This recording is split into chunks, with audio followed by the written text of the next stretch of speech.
Well, good afternoon, everyone. Good afternoon, everyone, and welcome to the EuroCC seminar series. Today we have a presentation by two of our computational scientists here at the Cyprus Institute, Dr. Finkenrath and Dr. Simone Bacchio. I'd like to give a brief introduction. Jakob received his PhD in high energy physics in 2015, awarded by the University of Wuppertal. And since 2015, he has worked at the Computation-Based Science and Technology Research Center here at the Cyprus Institute as a computational scientist. His research focuses on lattice quantum chromodynamics, where he works on algorithm development, large-scale simulations, and hadron spectroscopy. And he is the coordinator of the academic activities of the National Competence Center in high-performance computing. We also have Dr. Simone Bacchio, who will be speaking today.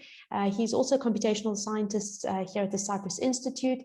He received a joint doctorate in computational physics and applied mathematics, awarded by the University of Cyprus and the University of Wuppertal. And his major research interests are algorithms, multigrid methods, HPC software development, and lattice quantum chromodynamics. Jakob and Simone, thank you for your time today, and please feel free to start. Yeah, thank you for your nice introduction. Today we will talk about Links. It's our PRAISE project, which we are currently working on to make software ready for exascale computing. Links stands for linear algebra, Krylov subspace methods, and multigrid solvers for the discovery of new physics. The people which are involved in this project are listed here. So we have the lead here, CaSToRC, Simone, Shuhei, and I working on this project mainly. And then we have partners at INRIA in Bordeaux, in case of Luc and Mathieu. And then we have a partner at LAZ, in Leibniz Supercomputing Center in Munich by Michele. And we have also, our Lattice group is contributing to this effort in various things, as we might see later. Okay, so the outline of the talk will be, first of all, I will give a rough introduction to the challenges which we are facing in high performance computing, basically on the way to exascale computing. And then Simone will point out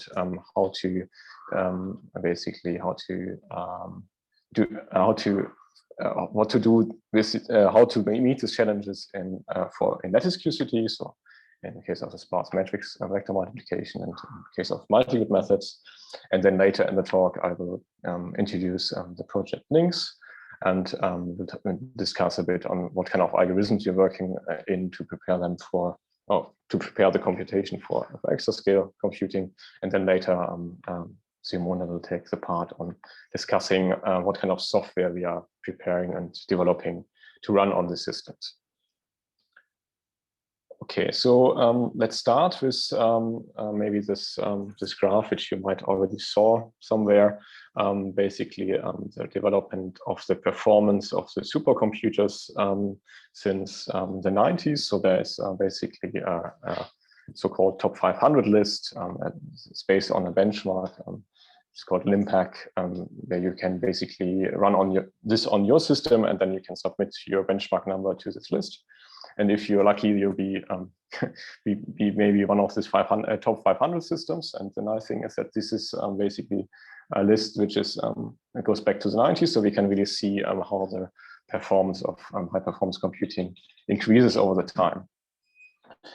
So currently, what you see here is basically summation of the performance of all top 500 systems. Then we have the top 1 system, which is currently here, which is Fugaku in Japan.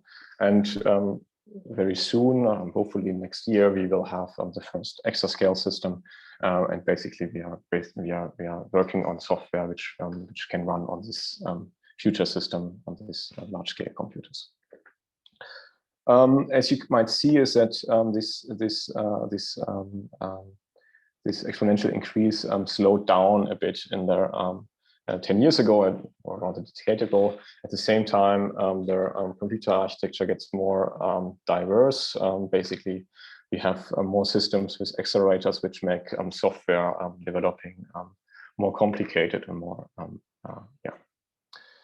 Let's take a look to the challenges. So the upcoming supercomputers in Europe, it seems that all systems will have different architectures. So the so-called pre-exascale European systems will come up end of this year and maybe next year. So with LUMI, which will be based on AMD EPIC or AMD Instinct GPUs in Finland. Then we have a system, Leonardo in Italy, which is based on Nvidia GPUs. And then we have a system in Barcelona, which we actually now in the moment don't know what kind of architecture this will have.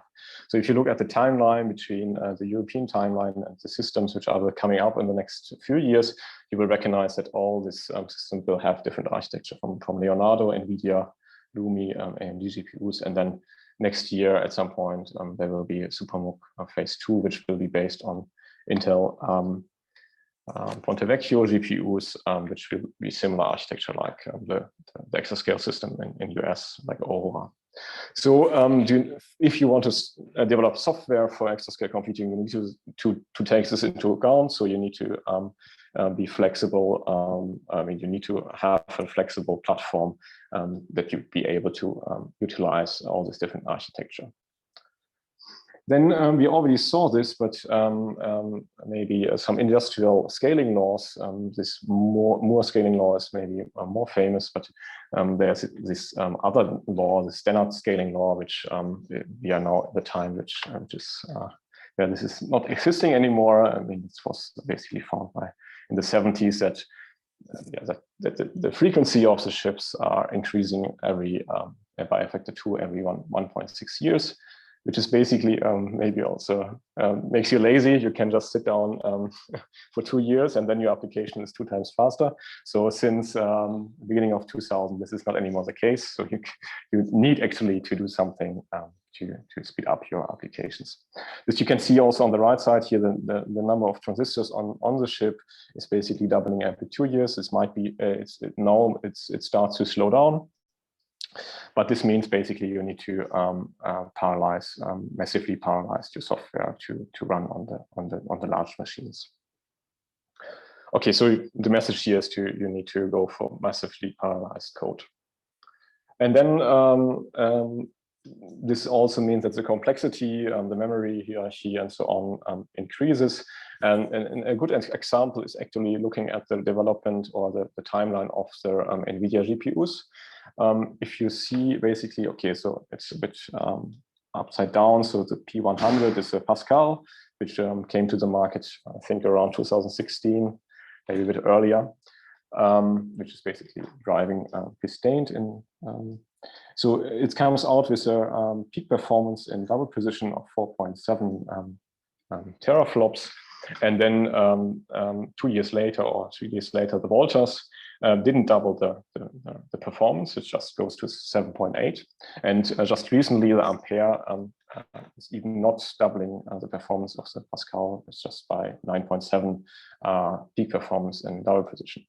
On the other side, I mean, if you see the lower precision arithmetic peak performances of these cards, you see that basically here Nvidia exploit a lot of space or computational performance. So you see how, for example, the half precision arithmetic peak performance increased a lot, going from Pascal to Ampere.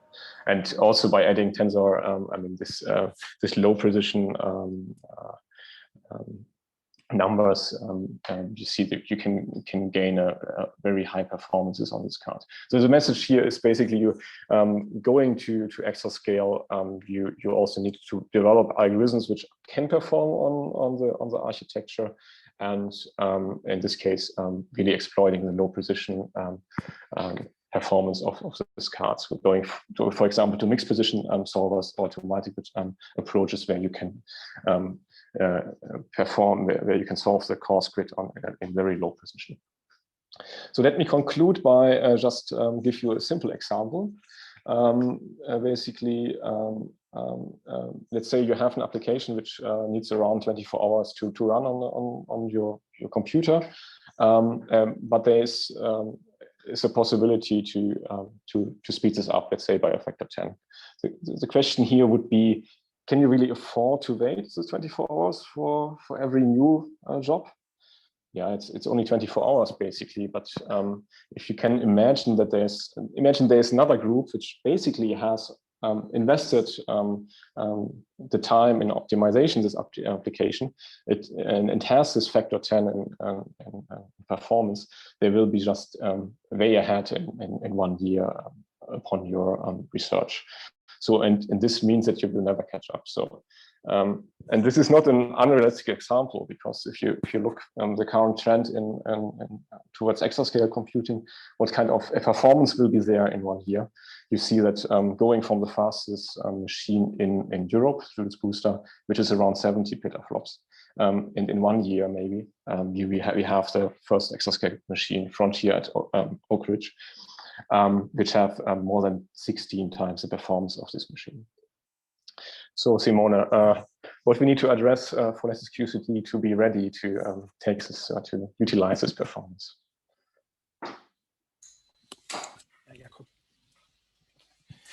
Thank you, Jakob. So here we'll cover the part of Lattice QCD where we will see how what kind of computational challenges we have to deal in our calculations. And we mostly focus on the fact that we have to apply sparse matrix vector multiplications, and our most efficient and state-of-the-art algorithms at the moment are based on multigrid methods. So these are the topics of this section. So, but first, before starting, what is Lattice QCD? Lattice QCD is the study of quantum chromodynamics, which is the theory that represents the strong forces that bond together quarks inside nuclei. And so such a theory cannot be studied analytically, and the way we approach it is numerically via the approach of Lattice QCD. So in our case, one of the most computationally demanding tasks we have to deal with is the solution of a linear systems of very huge dimensions.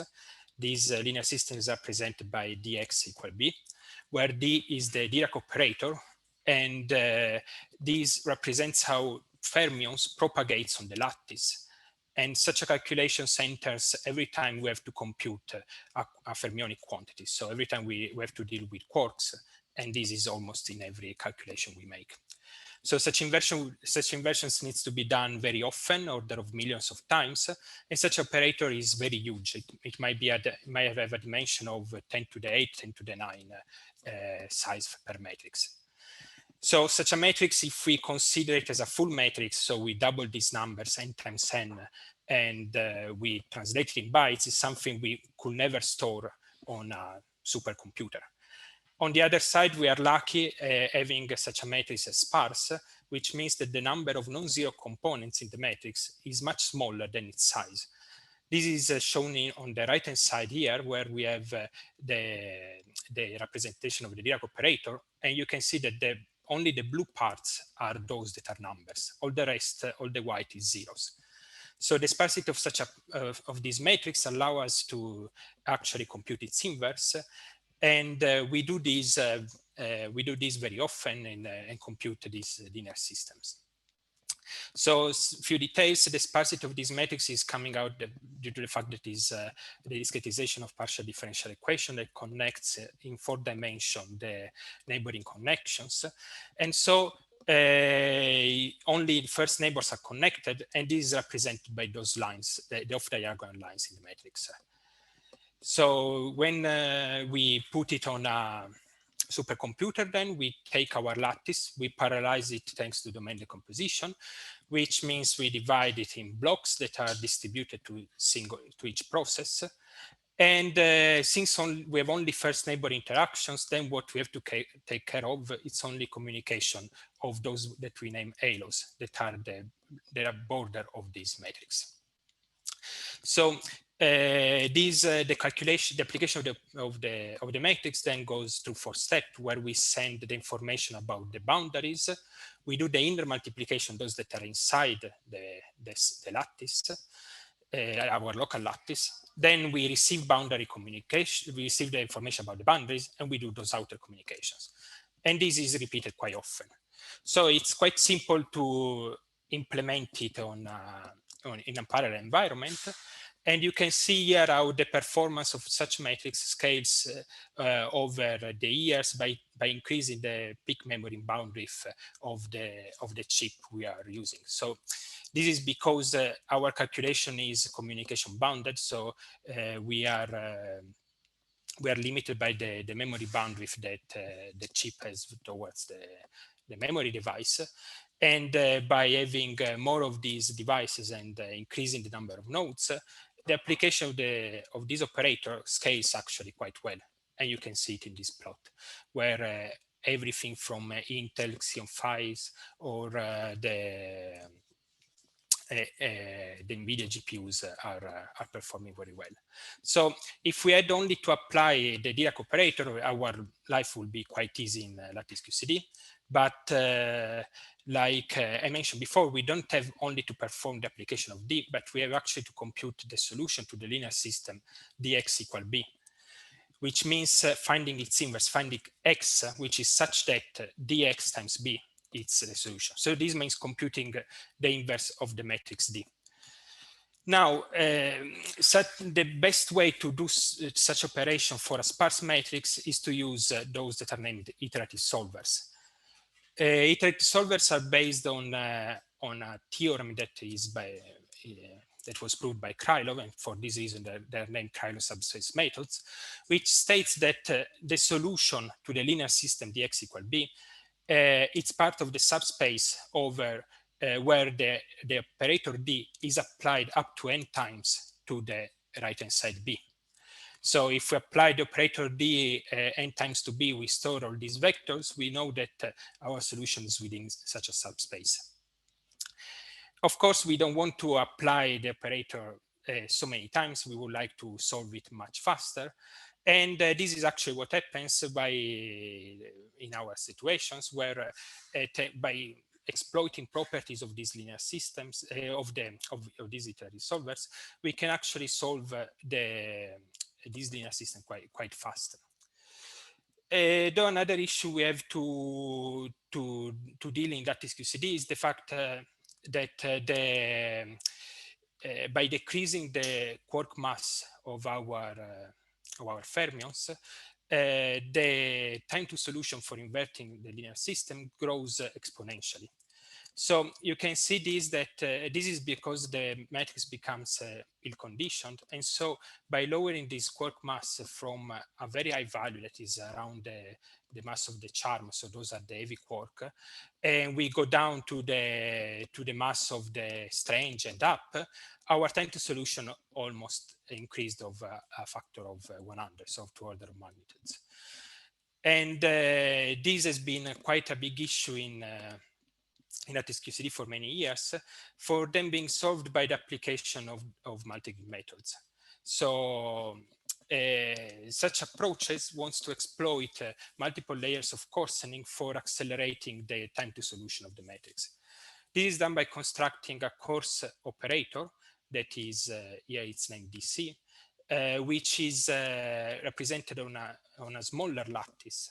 And this is much faster much cheaper to be applied. So the idea is to solve the linear system there on the coarse grid, which is cheaper, and exploit the information that we get from the coarse grid to improve the solution on the fine grid.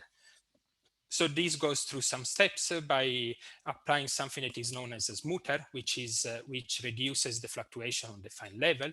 Then we go on the coarse level, we project it down, we solve on the coarse level, we prolongate back, and we improve the solution. These 3 steps are depicted there on the bottom, where we see that the smoother takes care of improving the solution of the high modes, the coarse grid correction, then we take care of improving the solution of the low modes. And putting everything together, we obtain an approach that we have named DD alpha MG that converges smoothly over all the modes of the operator. In such a way, we can solve the issue I mentioned before, that by lowering the quark mass, the time to solution would increase exponentially, because we take separately care of the low modes thanks to the coarse grid correction. in such a way, we get an approach, the DDR-FMG, that compared to CG, that was what was used before, is almost 2 orders of magnitude faster. So you can see that at the same cost of that we can invert at the physical point, so at the light quark mass, almost at the same cost we would invert at a much larger quark mass. On the other end, such approach is very challenging, and because it involves many components that require several investigation from the algorithm point of view, tuning and implementation. And mostly its performance is challenging because it combines computational intensive with communication intensive kernels. So the computation intensive are those on the coarse grid, where we saw before the application of the Dirac operator scales very well. But once we go on the coarse grid, which is smaller, it's much more difficult to scale it. And we can see this especially on the GPU systems, where we see here our current results on the largest supercomputer in Europe, the JUS Booster, where we are able to scale our code only to order of almost 100 GPUs, and then this breaks out because of the coarse grid correction. So the methods is great, it gives us a huge speed up, but on the other end, it's challenging to scale it and bring it towards exascale performance. So if we expand further the example on our thoughts towards exascale supercomputing, on such system, at the moment we are able to scale up only to a few hundred GPUs, which would result on a 4% of an exascale system. And therefore, for using a much larger partition of the exascale system, this would require to use communication avoiding algorithms, rethinking traditional parization strategies, and advance our management of the resources. So our work then in this direction is twofold. On one side, we work on algorithms, and on the other, on the software. And now I give back the words to Jakob for showing you how we are dealing on the algorithm development in our project Links. Okay, thanks, Simone. Yeah, let's take a look. Okay, first of all, we basically do this by looking or by improving the performance and efficiency, by extending the scalability, and by taking into account that we want to run on heterogeneous high performance computing machines, or that we are also diverse in our application, that we can run on different architecture. Okay, so first of all, let's go a step back and introducing in which project this project, under which umbrella this project is running currently. It's running under PRAISE, the 6th implementation phase, under the work package 8, which is going under forward-looking software solution. The target or the objective of this work package is to deliver solutions in the form of high-quality transversal software that addresses challenges posed by the rapidly changing HPC pre-exascale landscape to the high-performance users and the scientific community. So basically, the software effort which we are talking here about is a community effort to really develop software for the community. So it targets advanced strategic projects which are selected in a transparent and competitive process, that required a long-term. It's requiring a long-term and a significant dedicated effort. The projects under the work package 8 are allowing for disruptive approaches to modernize HPC software, and one target is to leveraging of software technology adapted, developed, and maintained by the big players in IT. Links is one of the 10 selected projects out of 23 submitted projects. Okay, let's take a look on the project objectives. We already saw the title. So Links stands for Linear Algebra, Krylov subspace methods, and multigrid solvers for the discovery of new physics. And we are addressing exascale challenges for sparse linear systems, which means also for iterative solvers. In the project, we're targeting all levels of the software stack, from the lowest level, where we work on sparse BLAS kernels, in case here in libRSP, then to the intermediate level, where we are developing iterative linear solver libraries, or we work on improvement of these libraries in case of Fabulous and DDR-FMG. And then on the highest level, where we are developing community codes or a new community code, they're called Links API. And we have applications in fundamental physics and QCD, as you might already recognize, but also in electrodynamics and computational chemistry. Okay, let's take a look our vision towards exascale computing. We have several objectives. We have an objective to increase the performance or to develop algorithms for which can perform and it can perform efficiently on the architecture. This we are doing by focusing on efficient node level performance by using state-of-the-art implementations and algorithms like Krylov solvers and multigrid approaches. Then another objective is to extend the scalability. Here we do this by extending it and speeding up the time to solution by using parallelization methods beyond domain decomposition, namely by using alternative ideas, or by looking into alternative ideas. And then as a third objective, I mentioned it, we want to be diverse. So not only in the hardware, but also in the software. In Lattice QCD, there is a really large community. There's a really large software stack of community software, which is optimized for various hardware systems, and optimization and algorithm developments are ongoing all the time. And there are various active tasks in the moment. For example, one example is the DOE Exascale initiative, where under this initiative, they are really developing software for this exascale computing. So we want to be, the focus of our project is to be complementary or in a synergies with those efforts. So we don't want to compete with this exascale initiative in the US. We're doing this by developing a user-friendly API to enable the rich software stack of solver and application codes. And we are picking, or we are focusing on specific software optimization and developments, which are basically used by the European community. So an outlook a bit how this works. We are focusing basically on four different software packages. So basically here at the Cyprus Institute, we are working on DDR5G and the Links API. And then we have our partners at Nvidia, which is working on the Krylov solver software package, Fabulous. And then we have our partner at LRZ, which is working on libRSB. And all these different software packages are linked between each other, and we try to utilize as much as possible the different features of the different things. So as we will see in the next slides. Okay, so let's take a look to one of the software developments, which is basically mainly done by Shu He. It's focusing on implementing multiple right-hand sides in our multigrid method package DDR5G. So the idea is to implement multiple right-hand sides basically because of these three points here, increasing the efficiency. So by having multiple right-hand sides, one decrease the required bandwidth to computing ratio. One by enhancing the portability. So we are using portable compiler optimizations rather than architecture-specific implementations. So we are basically portable. We can run on ARM CPUs, AMD CPUs, or Intel CPUs without further optimization. And we improve the convergence by linking to by using Krylov solvers, basically by linking to the Fabulous library, as we will see later.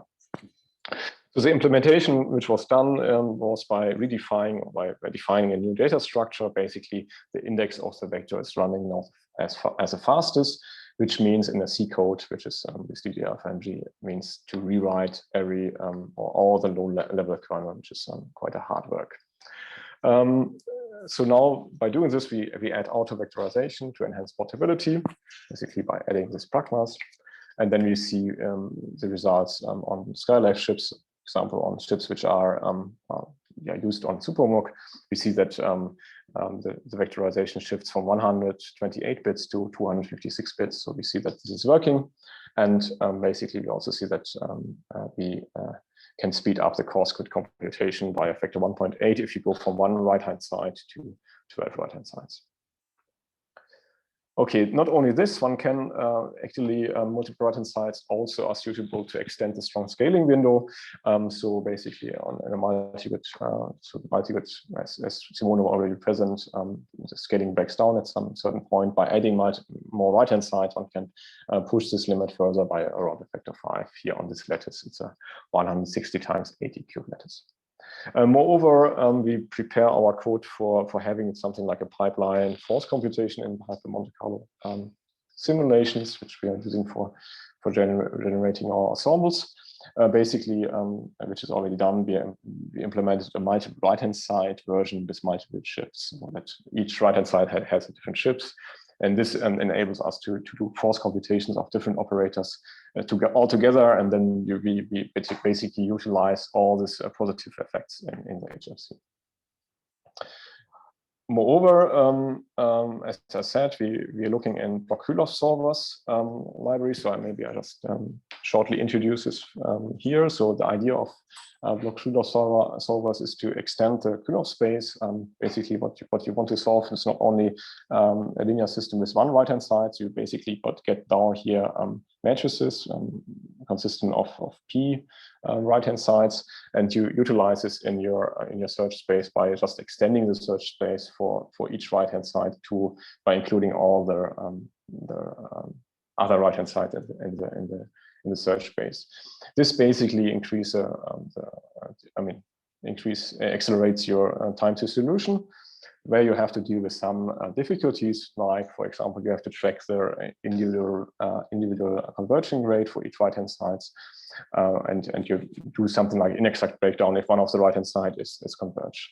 Moreover, you can also utilize basically your search space by doing restarts, by keeping basically spectral informations of your system, and then to reuse them in the next solve. As you see here, basically, if you do this, you can decrease the number of this is matrix vector multiplications per side. So you can reduce this by almost a factor 2.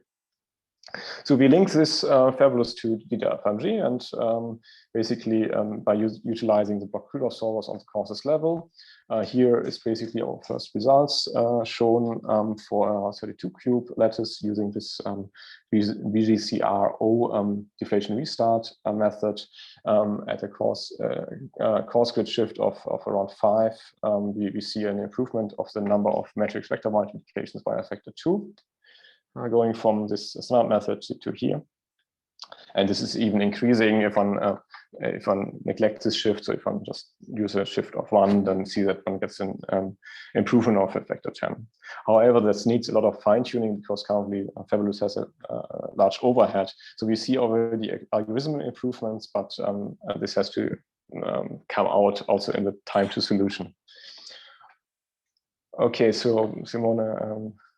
Is there an easy way to utilize this algorithm developments in application code?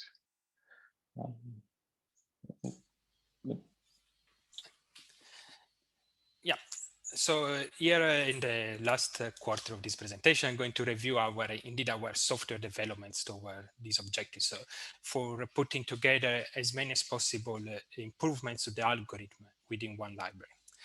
So within the project, we started development of a new application that is, in the case, the Linklinks API. And yeah, when one starts to think about software, it always comes to my mind this comic from XKDC, where this is a situation very similar to standards, where people always wonder if they can do better than others in developing, in this case, HPC software. And of course, the beginning, one might have great ideas, but one needs a lot of effort in order to make these developments worthy. So yeah, it's always better to think twice before starting a new software. But this is what we did within this project. So we really tried to do something new, and this is what I'm going to present here. So what we started working is the Linklinks API, which wants to target both CPUs and GPUs libraries. So usually in Lattice QCD at the moment, there have been many libraries that have been either dedicated to one or the other architecture. it's very difficult to make them communicate together. One needs to a lot of interfacing, and at the end, the best way to do this, we thought would be towards a Python API. So the idea here is to develop an API in Python that is HPC oriented and will allow for portability and user friendliness. And the idea is to use both CPUs and GPUs hardware and provide an advanced task management where one can deploy different calculations on different parts of this hardware. So we then started implementing also some of these improvements and linked to the improved libraries like for communication avoiding and for other approaches. So, but first, why we want to do this in Python? Well, Python is right now the most used programming language in data science. You can see it here in this graph from Stack Overflow. And it has become so popular, mostly thanks to the implementation of machine learning model that I think was one of the first examples where it has been shown that with such programming language, one can construct great APIs. So these machine learning models, this machine learning application like TensorFlow, Keras, or PyTorch have become very popular. They are becoming also more HPC oriented, providing parallel implementation. Before they weren't. But at the moment, the usage of Python HPC is a very hot topic, and all the computational centers and people that have to do with HPC are working towards this direction. So in this case, we are one of the first doing such in Lattice QCD.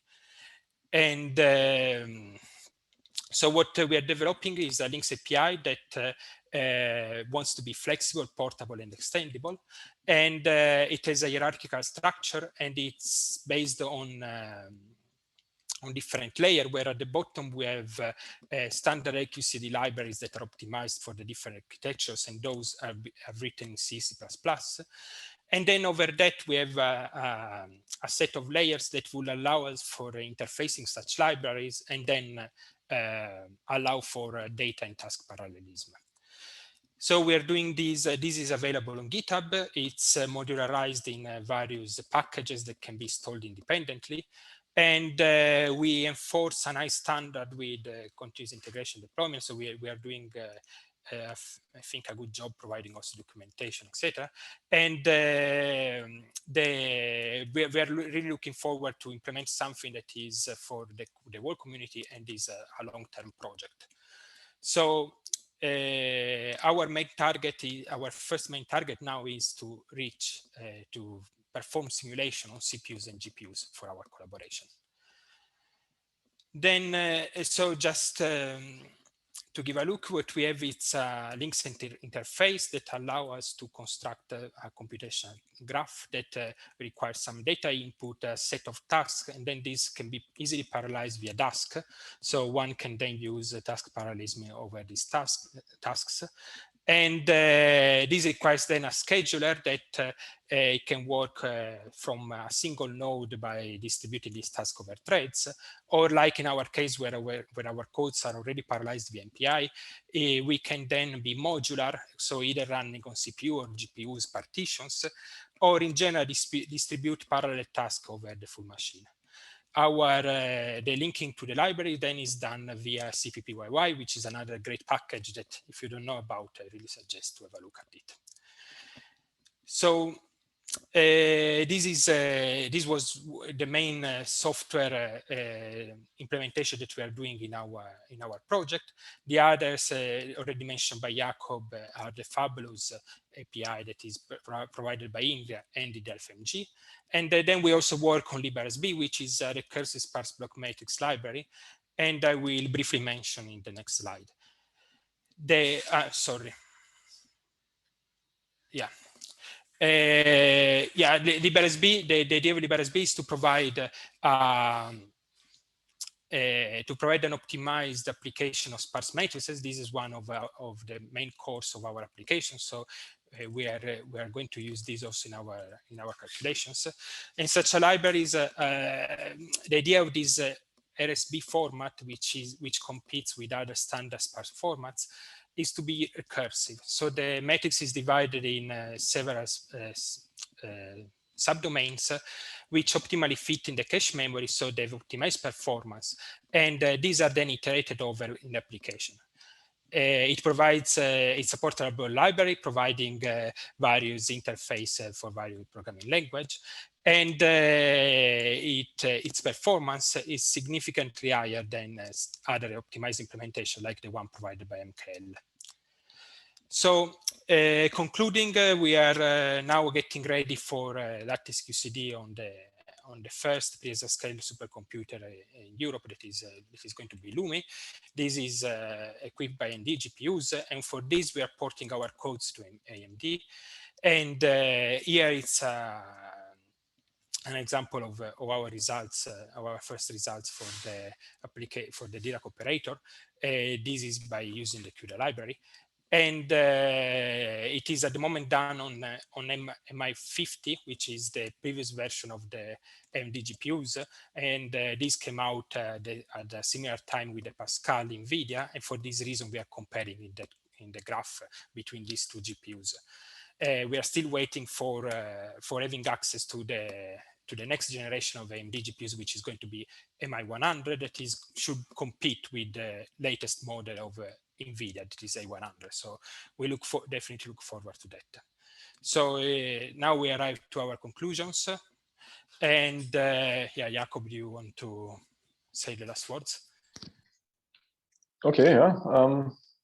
So we are addressing in links exascale challenges on all levels, on different software, different software levels, or different software hierarchy from the low level, from the sparse class libraries to the highest level by developing this API.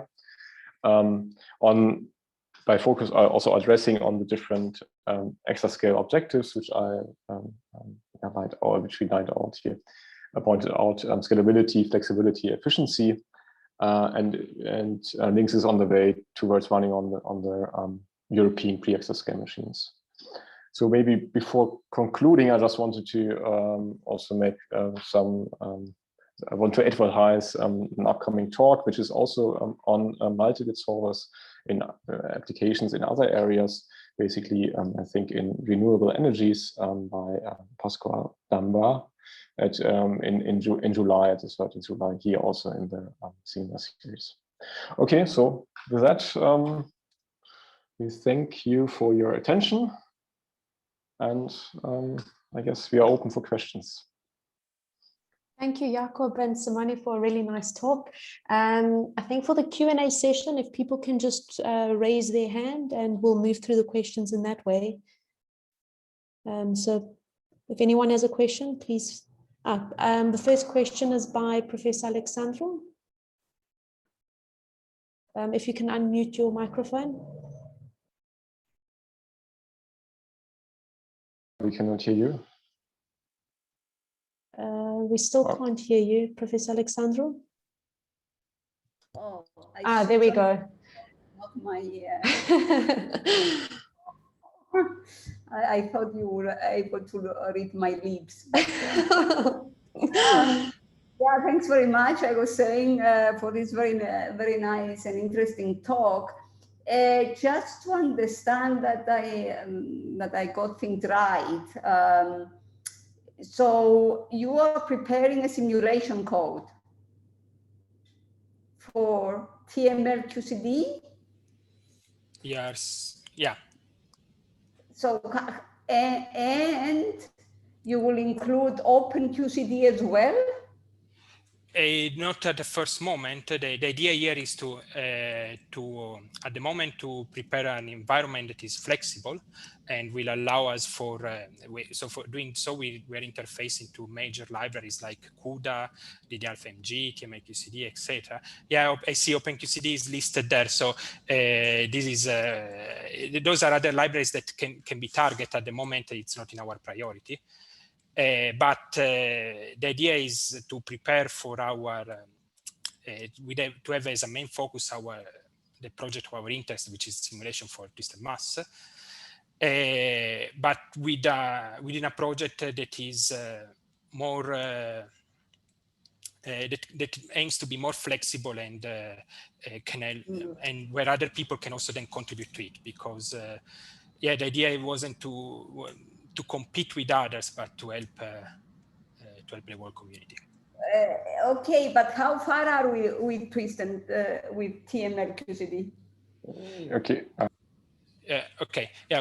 With you mean with the simulation for twisted mass, not TML-QCD itself? Because yes, TML-QCD is our legacy code, but we don't aim to use it anymore in our project. So we are linking to it, for instance, here for providing cross checks.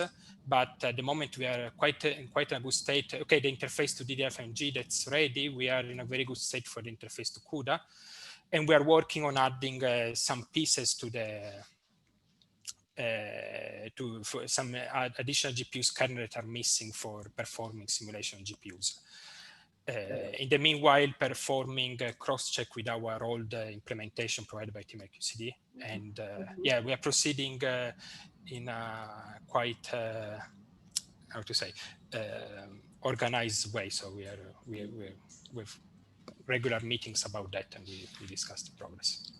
Yeah, I mean, maybe I can add. I mean, actually, yes, at the beginning of the project, we were thinking that the API is something like a connection between the solver libraries and the simulation codes. However, this turns around. I mean, now the simulation packages become really legacy simulation packages. So we are using them for cross-checking, but not anymore as the main driver for the simulations, which means the API itself, Links API, will replace these codes, and then you can do also basically open boundary conditions with Wilson-Clover fermions using the Links API. So this would be the idea then. So you, yeah. But then we should talk to people that work on OpenQCD, because there are other people who are trying to port OpenQCD into GPUs, right? Or what is your idea there? I mean, with TML, I mean, with twisted mass, it's clear what to do, but yeah, let's say porting the OpenQCD itself to GPUs, I don't know. I mean, at the moment, like it has been shown by the developments of CUDA, yeah, a lot of, and I like also Jakob showed at the beginning, being able to run efficiently GPUs requires really, really a lot of effort. So even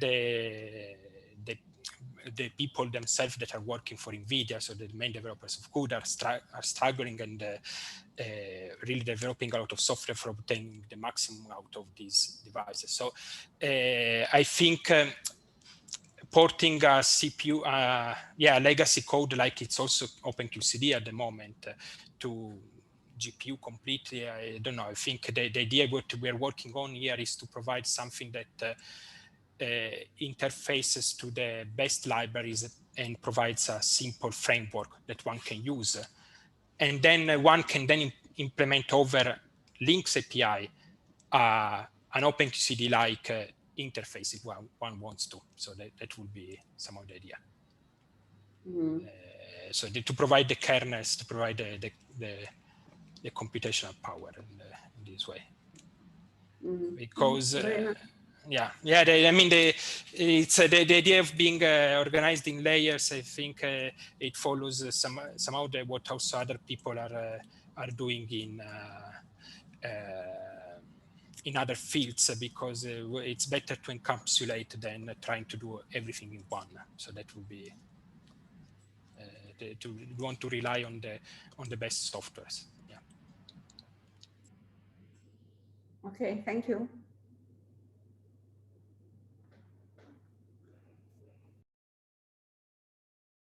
Are there any other questions?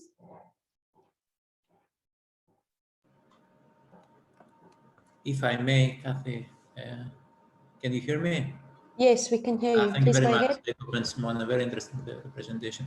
So at some point you refer to that, but just let's say a follow-up question. So I'm just wondering, for different applications and different cases, for example, for particle, let's say, simulations where you don't have the standard domain scheme when you solve this, the PDEs, let's say. Do you expect any potential applications or important aspects? Okay, your question is about this software or about the algorithmic improvements? Yeah, actually, it's a long discussion, but I would say from the point of view of algorithmic more developments, the software is another issue. Okay. Yeah. Okay. Of course. Exactly. Yeah. So of course, the point with these softwares is that, like Jakob is showing here for block solvers, it's a software meant iterative solvers. It's a place where there is a lot of research going on, and here, go to the slide, the one in the introduction to Krylov solvers before. Sorry, a second. Jakob is managing the slides. Yeah.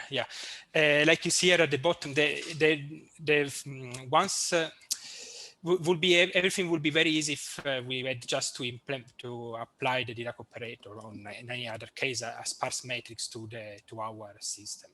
But that's not the way to get the best performance out of these calculations.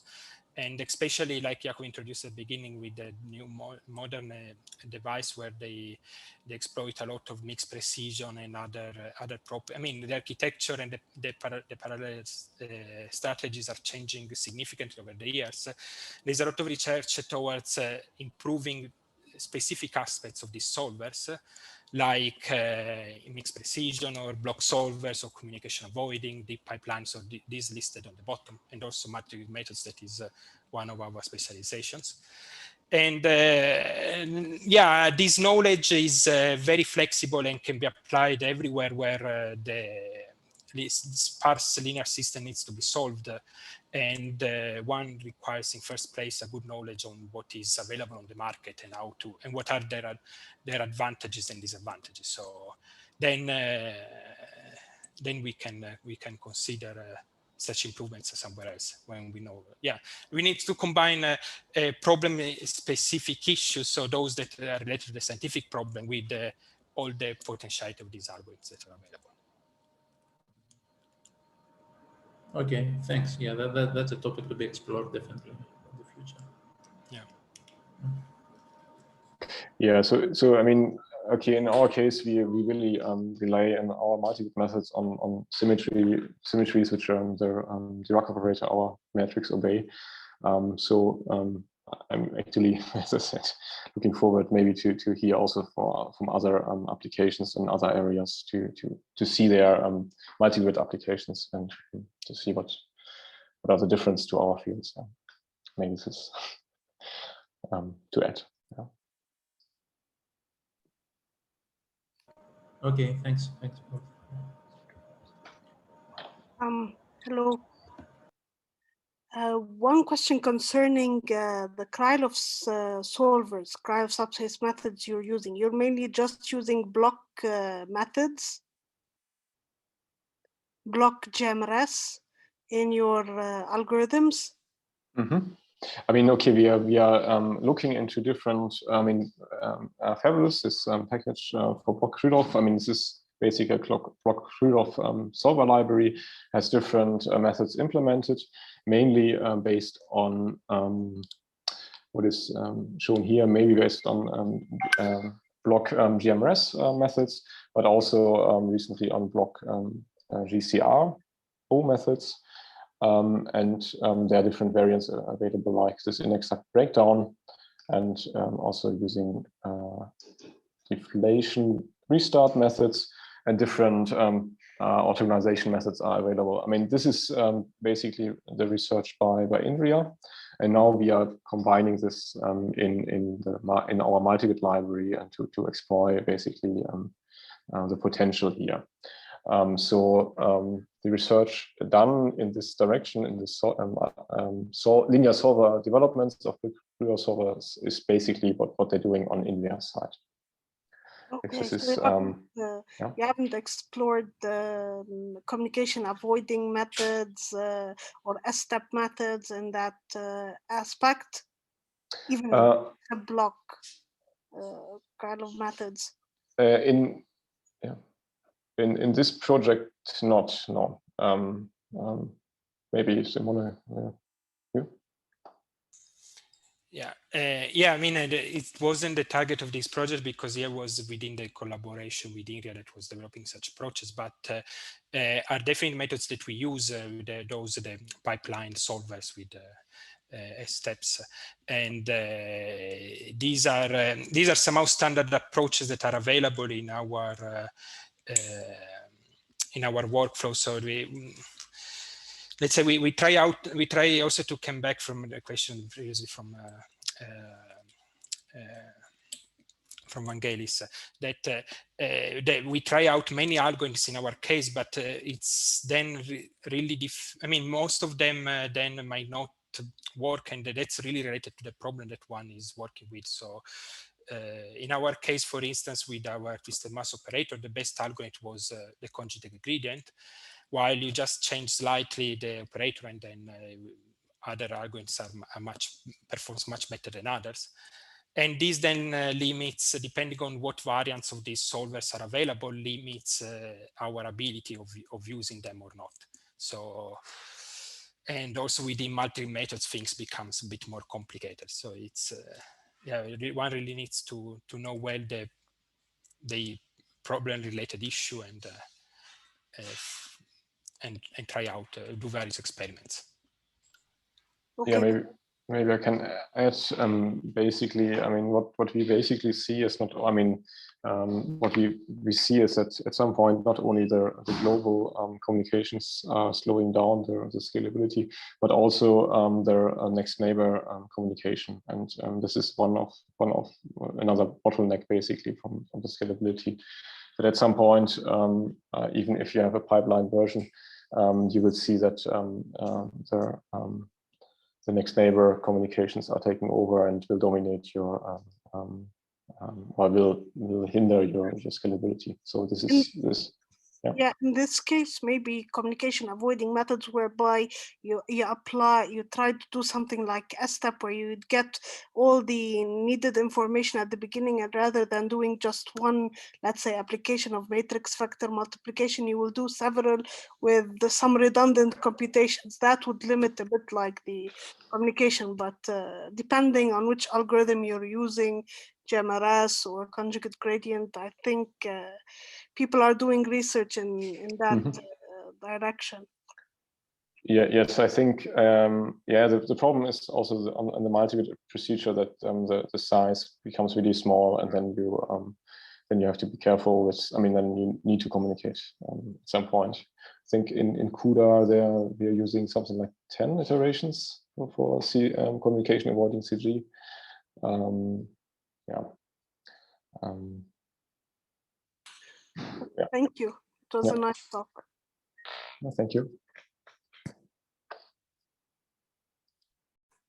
Are there any other questions?